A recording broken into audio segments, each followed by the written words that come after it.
ഞാൻ doctor Rakesh, paediatric neurologist ആണ്. ഇന്നത്തെ വീഡിയോയിൽ അമീബിക് മെനിഞ്ചോഎൻസെഫലൈറ്റിസിനെ കുറിച്ചാണ് പറയാൻ പോകുന്നത്.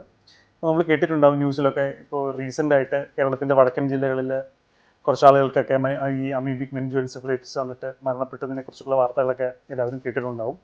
അപ്പോൾ എന്താണ് അമീബിക് മെനിഞ്ചോഎൻസെഫലൈറ്റിസ്, എന്താണ് അതിൻ്റെ ലക്ഷണങ്ങൾ, എങ്ങനെ നമുക്ക് പ്രിവെൻറ്റ് ചെയ്യാം എന്നതിനെ കുറിച്ചൊക്കെയാണ് ഇന്നത്തെ വീഡിയോയിൽ പറയാൻ പോകുന്നത്.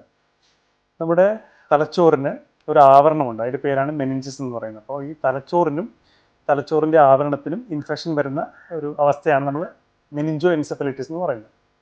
സാധാരണ നമ്മൾ ബാക്ടീരിയ കാരണം അല്ലെങ്കിൽ വൈറസ് കാരണമൊക്കെ ഈ മെനിഞ്ചൈറ്റിസും എൻസെഫലൈറ്റിസും വരുന്നതൊക്കെ ഒരുപാട് കേട്ടിട്ടുണ്ടാവും. ഈ അമീബ ഇപ്പോൾ കൂടുതലായിട്ട് കണ്ടുവരുന്ന ഇൻഫെക്ഷനാണ്. പണ്ടേ ഉള്ളതാണെങ്കിലും ഇപ്പോൾ ഈയിടെയായിട്ട് ഒരുപാട് അതിൻ്റെ number of infections, number of cases കൂടുതലായിട്ട് കാണപ്പെടുന്നുണ്ട്.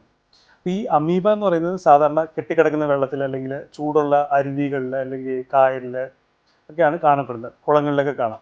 ഇപ്പോൾ സ്വിമ്മിംഗ് പൂളിലാണെങ്കിലും ക്ലീൻ ചെയ്യാത്ത, കൃത്യമായിട്ട് ക്ലോറിനേറ്റ് ചെയ്യാത്ത സ്വിമ്മിംഗ് പൂളിലും ഒക്കെ ഈ അമീബയെ കാണാറുണ്ട്. ഈ എല്ലാ അമീബകളും പ്രശ്നക്കാരുള്ള അമീബകളല്ല. ചില അമീബകളുണ്ട്, നമ്മളെ മെനിഞ്ചോഎൻസെഫലൈറ്റിസ് ഉണ്ടാക്കുന്ന ചില അമീബകൾ മാത്രമേ നമുക്ക് പ്രശ്നക്കാരായിട്ടുള്ളൂ, മെനിഞ്ചോഎൻസെഫലൈറ്റിസ് ഉണ്ടാക്കുള്ളൂ.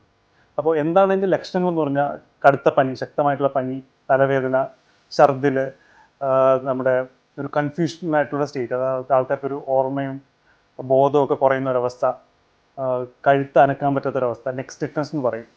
ഇതൊക്കെയാണ് ഇതിൻ്റെ പ്രധാനപ്പെട്ട ലക്ഷണങ്ങൾ. ഇനി അതിൻ്റെ പ്രത്യേകത എന്താണെന്ന് പറഞ്ഞാൽ, നമുക്ക് പ്രിവെൻറ്റ് ചെയ്യുകയാണെങ്കിൽ കുറച്ച് കാര്യങ്ങൾ ശ്രദ്ധിക്കണം. അപ്പോൾ കുട്ടികളൊക്കെ കഴിവതും ഈ അഴുക്കായിട്ടുള്ള, കുട്ടികളായാലും വലിയ ആൾക്കാരായാലും കണ്ടാമിനേറ്റഡ് ആയിട്ടുള്ള, അതായത് വൃത്തിയില്ലാതെ കിടക്കുന്ന ജലാശയങ്ങളിലൊക്കെ കഴിവതും ഒഴിവാക്കിയാൽ നല്ലതായിരിക്കും. അതുപോലെ തന്നെ കുട്ടികളെ സ്വിമ്മിങ്ങിനൊക്കെ പഠിക്കാൻ ചേർക്കുന്നതിന് മുമ്പ് ആ സ്വിമ്മിംഗ് പൂള് കൃത്യമായിട്ട് ക്ലീൻ ചെയ്ത് ക്ലോറിനേറ്റ് ചെയ്ത് ആ സാനിറ്റൈസേഷൻ സ്റ്റാൻഡേർഡ്സ് മെയിൻറ്റെയിൻ ചെയ്യുന്ന പൂളാണെന്ന് ഉറപ്പുവരുത്തണം. കാരണം അങ്ങനെയുള്ള പൂളിൽ നിന്നും ഈ അമീബിക് ഇൻഫെക്ഷൻ വരാൻ സാധ്യത കൂടുതലാണ്.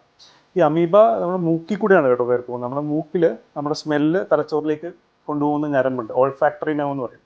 അപ്പോൾ ആ വഴിയാണ് അദ്ദേഹം അകത്തേക്ക് കയറി പോകുന്നത്. ഓൾഫാക്ടറി നെർവ് വഴിയാണ് ഈ അമീബ തലച്ചോറിൽ ചെന്ന് അമീബിക് മെനിഞ്ചോഎൻസെഫലൈറ്റിസ് ഉണ്ടാക്കുന്നത്. ഇനി ഇതിൽ ശ്രദ്ധിക്കേണ്ട കാര്യം എന്ന് പറഞ്ഞാൽ, മറ്റ് ബാക്ടീരിയൽ വൈറൽ മെനിഞ്ചോഎൻസെഫലൈറ്റിസ് ഒക്കെ പോലെയല്ല. ഇതിന് ട്രീറ്റ്മെൻറ്റ് പ്രോട്ടോക്കോൾ ഉണ്ട്, കുറച്ച് ട്രീറ്റ്മെൻറ്റ് അവൈലബിൾ ആണെങ്കിലും പക്ഷേ ട്രീറ്റ്മെൻറ്റ് അത്ര എഫക്റ്റീവ് അല്ല. കൂടുതൽ ആൾക്കാരും മരണത്തിന് കീഴ്പ്പെടുന്ന ഒരു അസുഖമാണ്, ഒരു ഫേറ്റലായിട്ടുള്ള, ഒരു പ്രശ്നക്കാരനായിട്ടുള്ള അസുഖമാണ് അമീബിക് മെനിഞ്ചോഎൻസെഫലൈറ്റിസ്.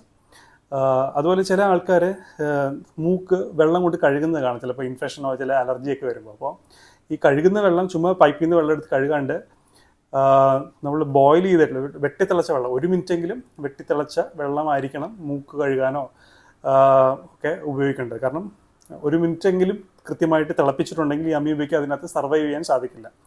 അപ്പോൾ ഈ 2 കാര്യങ്ങൾ ശ്രദ്ധിക്കുക. മൂക്ക് കഴുകാനൊക്കെ വെള്ളം ഉപയോഗിക്കുകയാണെങ്കിൽ അത് വെട്ടിത്തിളച്ച വെള്ളം, 1 മിനിറ്റെങ്കിലും വെട്ടിത്തിളച്ച വെള്ളം ഉപയോഗിക്കുക.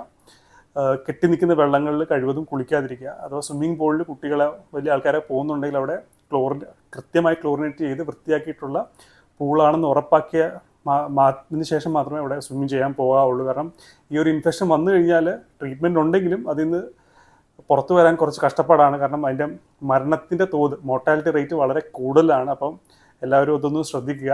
Thank you.